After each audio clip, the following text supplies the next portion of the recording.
ఆరోగ్య కుటుంబ సంక్షేమ కమిషనర్ కార్యాలయం వద్ద ఏఎన్ఎంలు ఆందోళనకు దిగారు. ప్రభుత్వానికి వ్యతిరేకంగా నినాదాలు చేస్తూ ధర్నా చేపట్టారు. ఆన్లైన్, ఆఫ్లైన్ విధానాలతో కాంగ్రెస్ సర్కార్ తమను వేధింపులకు గురిచేస్తోందని ఏఎన్ఎంలు మండిపడ్డారు. పెండింగ్లోని నోటిఫికేషన్ ఫలితాలను ప్రభుత్వం వెంటనే విడుదల చేయాలని డిమాండ్ చేశారు. దీనిపై మరింత సమాచారం మా ప్రతినిధి మహేష్ అందిస్తారు. రాష్ట్ర వ్యాప్తంగా ఉన్న ఏఎన్ఎంల సమస్యలు పరిష్కరించాలి, తమకు పని భారం తగ్గించాలని డిమాండ్ చేస్తూ కోటిలోని కమిషనర్ కార్యాలయం ముందు Telangana unitary and medical health employees union ఆధ్వర్యంలో ఏఎన్ఎంలందరూ కూడా ధర్నా నిర్వహిస్తున్న పరిస్థితి కనిపిస్తుంది. ప్రస్తుతం మన విజువల్స్ లో చూడొచ్చు, పెద్ద ఎత్తున కూడా జిల్లాల నుంచి కూడా ఏఎన్ఎంలు వచ్చి ఇక్కడ ధర్నా నిర్వహిస్తున్నారు. ఆన్లైన్, ఆఫ్లైన్ పేరిట వేధింపులు ఆపాలి, ఏఎన్ఎంలు ఇతర ఏఎన్ఎం సంబంధించిన సమస్యలు కూడా పరిష్కరించాలని కూడా వీరు ధర్నా నిర్వహిస్తున్నారు.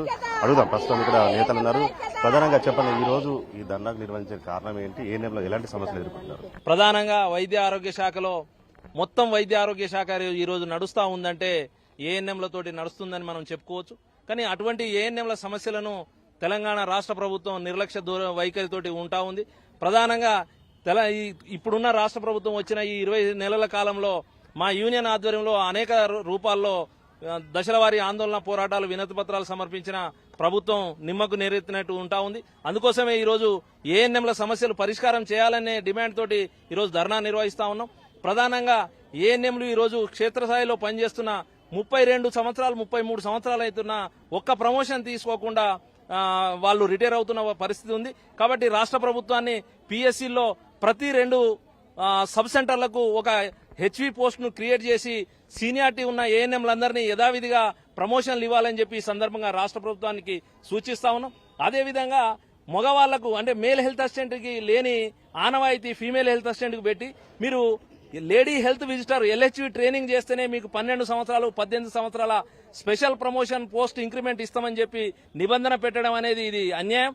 ప్రభుత్వం ట్రైనింగ్ ఇవ్వట్లేదు, అదేవిధంగా ఇంక్రిమెంట్స్ అన్నా ఇవ్వట్లేదు. కాబట్టి ఈ రాష్ట్ర ప్రభుత్వాన్ని అధికారులను డిమాండ్ చేస్తా ఉన్నాం, మీరు ట్రైనింగ్ ఇస్తారా ఇవ్వరా అది మీ ఇష్టం, కానీ పెండింగ్ లో ఉన్న 12-18 సంవత్సరాల ఇంక్రిమెంట్లను వెంటనే విడుదల చేయాలని ఈ సందర్భంగా ప్రభుత్వాన్ని డిమాండ్ చేస్తా ఉన్నాం.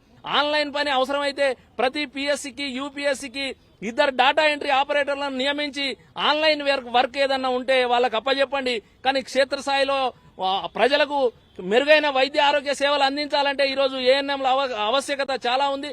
కోవిడ్ లాంటి మహమ్మారిలో మనం చూసాం, ఎవరు పనిచేయని కాలంలో ఇల్లు తిరిగి పనిచేస్తున్న ఏఎన్ఎంల పట్ల ఈ రాష్ట్ర వైఖరి సరిగా లేదు. అదేవిధంగా పెండింగ్ లో యూనిఫామ్ అలవెన్సులు, ఎఫ్టీఏలు, అదేవిధంగా పెండింగ్ బిల్లులు అనేకం పెండింగ్ లో ఉంటా ఉన్నాయి. కాబట్టి ఈ రాష్ట్ర ప్రభుత్వాన్ని క్షేత్రస్థాయిలో పనిచేస్తున్న ఏఎన్ఎంల సమస్యలన్నిటి మీద సమగ్రంగా అధ్యయనం చేసి వెంటనే మా సమస్యలను పరిష్కారం చేయకపోతే రాబోయే రోజుల్లో మొత్తం ఈ రాష్ట్రంలో పనిచేస్తున్న కాంట్రాక్ట్ రెగ్యులర్ ఏఎన్ఎంలందరినీ మరింత ఐక్యంగా ముందుకు తీసుకెళ్లి దశలవారీ ఆందోళన పోరాటాలు చేస్తామని చెప్పి ఈ సందర్భంగా రాష్ట్ర ప్రభుత్వాన్ని అధికారులను హెచ్చరిస్తా ఉన్నాం. రాష్ట్ర వ్యాప్తంగా కాంట్రాక్ట్ పద్ధతిలో పనిచేస్తున్నటువంటి ఏఎన్ఎంస్ సుమారు 6,000 మంది ఉన్నారు. దాంట్లో 4,000 మంది సెకండ్ ఏఎన్ఎంలు ఉన్నారు. మిగిలినటువంటి ఈసీ ఏఎన్ఎంలు గానీ, అర్బన్ హెల్త్ సెంటర్ ఏఎన్ఎంస్ గానీ, హెచ్ఆర్డీ ఏఎన్ఎంస్ గానీ, 104 ఏఎన్ఎంస్ గానీ రకరకాల పేరిట ఒక 6,000 మంది కాంట్రాక్ట్ ఏఎన్ఎంస్ గత 20 ఏళ్లుగా పనిచేస్తున్నటువంటి వాళ్ళందరినీ పర్మనెంట్ చేయమని చెప్పేసి ప్రభుత్వాన్ని డిమాండ్ చేస్తా ఉంటే ఈ ప్రభుత్వం పట్టించుకోవడం లేదు. పైగా 1930 పోస్టులు మేము నోటిఫికేషన్ ఇచ్చాము, వాళ్ళందరూ కూడా కాంట్రాక్ట్ వాళ్ళే పర్మనెంట్ అయిపోతారని చెప్పేసి గత సంవత్సర కాలంగా కాంగ్రెస్ ప్రభుత్వం చెప్తా ఉంది. కానీ ఇప్పటివరకు ఆ రిక్రూట్మెంట్ కూడా కంప్లీట్ చేయలేదు. మళ్ళీ మిగిలిన ఒక 4,000 మంది మిగిలిపోతే వాళ్ళ భవిష్యత్తు ఏమిటి అనేటువంటిది కూడా ఈ రోజు ప్రభుత్వం ముందు ఉన్నటువంటి ఒక ప్రశ్న. అందుకే అందరినీ పర్మనెంట్ చేయడమే దీనికి ఒక పరిష్కారం అని చెప్పి సిఐటిగా మేము ముందు నుండి చెప్తున్నాం. దాన్ని గవర్నమెంట్ పరిశీలన చేయాలని చెప్పేసి ఒక విజ్ఞప్తి. ఈరోజు ఒక పని భారం అంటే పెరిగింది. ఆఫ్లైన్ మీటింగులు, ఆన్లైన్ మీటింగులు, ఇంటింటికి తిరగడాలు, రిపోర్టు రాయడము, అనేక రకాల ఇబ్బందులు. అంటే జాబ్ చార్ట్ అనేటువంటిది ఒక డిపార్ట్మెంట్ లో ఉందా లేదా? ఈరోజు నిన్న వైద్య ఆరోగ్య శాఖ మంత్రి గారు సమీక్ష చేశాడు. అధికారులందరూ కూర్చోబెట్టి మాట్లాడి ఏం మాట్లాడిండు?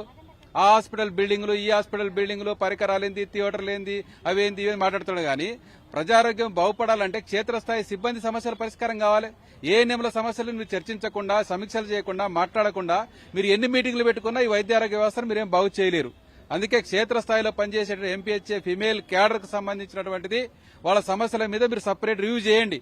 కమిషనర్ గారితో, సెక్రటరీ గారితో మీరు కూర్చొని మాట్లాడాలని చెప్పి ఈ రోజు మా యూనియన్ తరఫున ఈ ప్రభుత్వాన్ని మేము డిమాండ్ చేస్తున్నాము. ట్యాబ్ ఇచ్చిండ్రు సార్, మాకు ట్యాబ్ ఇచ్చిండ్రు. ఎన్నో 10-15 యాప్లు వేసి మీరు ఈ టైంలో ఇవి కొట్టాలా మీరు అని మా గొంతు మీద కత్తి పెట్టినట్టు మాట్లాడుతున్నారు గవర్నమెంట్. మాకు చాలా ఒత్తిడి అయిపోయింది సార్. మాకు పనిభారం ఎక్కువైంది, పనిభారం తగ్గించాలి. ఇదే ఆన్లైన్ పని వేరే వాళ్ళని డిఈఓలను పెట్టించి వాళ్ళని కొట్టేయమని ప్రాధాయపడుతున్నాం సార్. నెక్స్ట్ సార్ మాకు ఎగ్జామ్స్ రాసినాం, మేము ఎగ్జామ్స్ రాసినా కూడా దాని రిజల్ట్ ఇప్పటి వరకు రాలేదు. దేని గురించి రాలేదు, ఎందుకు బ్రేక్ పెట్టిండ్రు, అది కూడా రిజల్ట్ కావాలి సార్ మాకు. ఏఎన్ఎంలకు పని ఒత్తిడి తగ్గించాలనే ఉద్దేశంతో మనం అందరం ఇక్కడికి రావడం జరిగింది. మనం ఎన్నడూ కూడా ఇంతమంది అంటే ఏకంగా ఒకేసారి అందరం ఏఎన్ఎంలు ఎప్పుడు ఇట్లా కూడలేదు. ఎందుకంటే క్షేత్రస్థాయిలో ఫీల్డ్ లో ఉండి అనుభవిస్తున్న బాధలేందో మేము ఒక్కొక్కటి చూస్తున్నప్పుడు మాకు పని ఒత్తిడి పెరిగి అసలు మైండ్ పనిచేసలేదు. ఒక్కొక్క యాప్ ఇచ్చి దాన్ని డౌన్లోడ్ చేసుకుని దాన్ని 100% చేయాలి. ఈ రోజు చేసిన పని రేపే పెడతారు, 100% కాలేదు, రెడ్ మార్కులు పెడతాడు, గ్రీన్ మార్కులు పెడతాడు. ఎంత ఒత్తిడి అంటే మా పైన అంత ఒత్తిడి అవుతుంది. మా కుటుంబాలను మేము అసలు చూసుకోలేకపోతుంటున్నాం, మా పిల్లలతో సరిగా మాట్లాడలేకపోతున్నాం. ఇది చాలా అసలు మా గురించి ఆలోచించే వాళ్ళే లేరు. డాక్టర్ చెప్తే పైకి చెప్పుకో, డిఎంహెచ్ఓ చెప్తే స్టేట్ కు అని చెప్తున్నారు. ఇలాంటి సమస్యలన్నింటినీ ఎవరు పరిష్కరించాలని ఈ రోజు మేమందరం ఇక్కడ వచ్చినాము. మరి రెగ్యులరైజేషన్ విషయంలో నేనైతే 22 సంవత్సరాలు కాంట్రాక్ట్లు చేసి ఓన్లీ 2 years అయింది రెగ్యులర్ అయ్యి. నాకు ఇప్పటి వరకు ఇంక్రిమెంట్, ఎఫ్టీ అవన్నీ ఏ బిల్లులు లేవు. నాకంటే ముందు సీనియర్స్ వాళ్ళు కూడా చాలా మంది ఉన్నారు, వాళ్ళకి ట్రైనింగ్ లేదు, ప్రమోషన్ లేదు. ప్రమోషన్ లో మేల్స్ వాళ్ళకి త్వరగా ప్రమోషన్లు ఇస్తారు, ఏఎన్ఎం వాళ్ళకి ఎందుకు ప్రమోషన్లు ఇయ్యరు? వాళ్ళకి ట్రైనింగ్ లేకుండానే ప్రమోషన్ వస్తుంది, మాకేమో ట్రైనింగ్ అయినాక ప్రమోషన్లు ఇస్తారు. ఇది ఎక్కడి న్యాయము? వాళ్ళకో న్యాయం, మాకో న్యాయమా? ఒకటే క్యాడర్ నుండి మేము వాళ్ళు వచ్చినాము, వాళ్ళని ఎందుకు ముందుకు తీసుకుంటున్నారు? ఈ వివక్ష మరి మీరు చూపిస్తలేరా అని మేము ఈ రోజు ప్రశ్నిస్తున్నాము. ఇటు తమ సమస్యలు పరిష్కరించాలి, అటు పని సంబంధించిన వేతనం అందించాలి, అంతేకాకుండా ఆన్లైన్ ఆఫ్లైన్ పేరిట వేధింపులు ఆపాలని కూడా ఏఎన్ఎంలంతా రాష్ట్ర ప్రభుత్వాన్ని డిమాండ్ చేస్తున్న పరిస్థితి కనిపిస్తోంది. కెమెరామెన్ వాళ్ళతో మహేష్ న్యూస్, హైదరాబాద్.